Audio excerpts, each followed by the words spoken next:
Hello friends, my name is doctor Aarti Mishra. आज हम बात करेंगे एक बहुत कॉमन प्रॉब्लम के बारे में, कफ कोल्ड फीवर। ठंड का मौसम आ गया है। ठंड के मौसम में कफ कोल्ड फीवर ये दिक्कतें आपको हर घर में देखने को मिल जाएगी। इवन हर घर में किसी न किसी मेंबर को, बच्चे बूढ़े, किसी को भी ये प्रॉब्लम देखने को मिल जाएगी। तो इससे हमें कैसे बच सकते हैं और इसका क्या होम्योपैथिक ट्रीटमेंट ले सकते हैं, आज हम इस वीडियो में बात करेंगे। कुछ होम्योपैथिक मेडिसिन्स हैं कफ कोल्ड फीवर की, जो आपको हमेशा अपने घर में इमरजेंसी के रूप में रखना है। अगर कभी भी कफ कोल्ड अचानक हो गया हो इनिशियल स्टेज में, तो आप इन मेडिसिन को लीजिए ताकि वो 3 to 5 डेज में ठीक हो जाए, उसको वो ज़्यादा सीवियर रूप ना लें, निमोनिया या अदर कोई भी रूप ना लें। तो सबसे फर्स्ट मेडिसिन की बात करते हैं, एकोनाइट। एकोनाइट बहुत इफेक्टिव मेडिसिन है।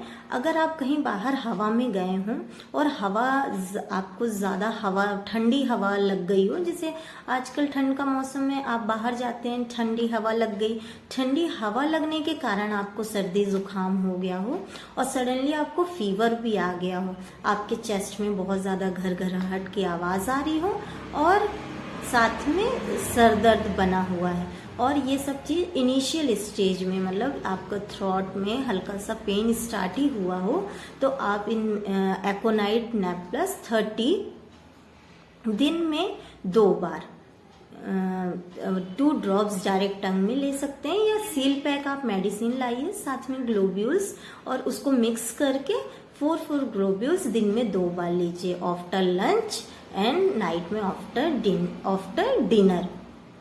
सेकेंड मेडिसिन है एकोनाइट। सेकेंड मेडिसिन है आर्सेनिक एल्बम। तो आर्सेनिक एल्बम जो है, बहुत से बच्चे ठंड के समय में या कोई भी ठंड के समय में अगर ठंडी आइसक्रीम खा ले और कोल्ड ड्रिंक ले ले, उसके कारण अगर सर्दी जुकाम फीवर इसकी प्रॉब्लम हो गई हो, तो आर्सेनिक एल्बम बहुत इफेक्टिव मेडिसिन है। उसके साथ साथ अगर आपको गले में बहुत ज़्यादा दर्द हो रहा हो और चेस्ट में बहुत ज़्यादा हैवीनेस लग रही है, और आपको मॉर्निंग में या इवनिंग में तो आपके सिम्टम्स नॉर्मल रहते हैं, मतलब सर्दी जुकाम नॉर्मल रहती है, लेकिन रात में मिडनाइट होते ही आपको बहुत ज़्यादा नोज़ में कंजेशन हो रहा हो, सांस लेने में भी तकलीफ हो रही हो, तो आप आर्सेनिक एल्बम 30 ज़रूर लीजिए। इसकी 2 बूंद दिन में 3 बार आप डायरेक्ट टंग में ले सकते हैं। अगर कोई बच्चा 5 ईयर्स से कम है तो उसको 1 बूंद आप 1 स्पून में 1 स्पून वाटर में मिक्स करके उसको पिला सकते हैं। देन थर्ड मेडिसिन है एंटिमटार्ट।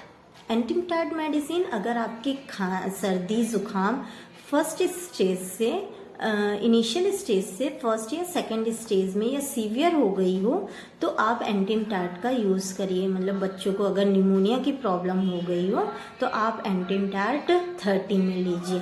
इसके साथ अगर ड्राई कफ हो रहा हो, कफ निकलने में बहुत ज़्यादा दिक्कत हो रही है, कुछ चीज़ निकलने में दिक्कत हो रही है, और आप किसी ठंडी जगह से आए हैं और उसके बाद आपको कफ या कोल्ड फीवर हो गया हो, तो आप एंटिमटार्ट 30 की 2 बूंद दिन में 3 बार लीजिए डायरेक्ट टंग में। इसके बाद मैं अपने पेशेंट्स को बायो कॉम्बिनेशंस वो ज़रूर देती हूँ। आप इन होम्योपैथिक मेडिसिन के साथ बायो कॉम्बिनेशन BC, जिसे कहते हैं BC5, ये सिर्फ अगर आपको सर्दी है, खांसी की प्रॉब्लम नहीं है, तो आप BC5 ले सकते हैं। BC5 बहुत ज़्यादा इफेक्टिव मेडिसिन है। जैसे आप एकोनाइट ले रहे हैं तो एकोनाइट के साथ आप BC5 लीजिए। इसकी 4 टैबलेट दिन में 3 बार आधे कप पानी में, वार्म वाटर होना चाहिए, आधे कप पानी में ले सकते हैं। अगर बच्चा छोटा बच्चा है 5 ईयर्स से कम, तो उसको 2 टैबलेट आप आधे कप पानी में घोल के पिला सकते हैं। देन अगर खांसी, सर्दी के साथ खांसी भी आ रही है, तो आप BC6 बायो कॉम्बिनेशन 6, इसको आप ले सकते हैं। ये इसकी भी आपको 4 टैबलेट आधे कप पानी में, गर्म पानी में लेना है। अगर छोटा बच्चा है तो उसको 5 ईयर से कम का बच्चा है तो उसको आप वाटर में मिक्स कर कर दे सकते हैं। तो आप जैसे एकोनाइट या आर्सेनिक यूज कर रहे हैं उसके साथ प्लस एक बायो कॉम्बिनेशन जरूर यूज करिए। इसके साथ साथ मैं एक पेटेंट भी अपने पेशेंट्स को देती हूँ जिसको बहुत ज़्यादा सर्दी जुकाम इसकी प्रॉब्लम है, कफ बहुत ज़्यादा हो रहा है, तो उसको कफ एट सिरप एक आता है, तो आप उसको लीजिए आफ्टर ब्रेकफास्ट 1.5 चम्मच मॉर्निंग में, और सोने से पहले आफ्टर डिनर सोने से पहले 1.5 चम्मच रात में कफ एट प्लस सिरप। ये बहुत ज़्यादा इफेक्टिव है जिसको खांसी की ज़्यादा प्रॉब्लम है। आप इन होम्योपैथिक मेडिसिन को अपने घर में ज़रूर रखिए ताकि इनिशियल स्टेज में आप इसका यूज़ कर सकें, इसे ज़्यादा आप मतलब सीवियर स्टेज में ना होने पाए। तो अगर ये इन्फॉर्मेशन आपको अच्छी लगी हो तो मेरे वीडियो को लाइक करिए, मेरे चैनल को सब्सक्राइब करिए। Have a nice day, stay safe, stay healthy. Thank you for watching.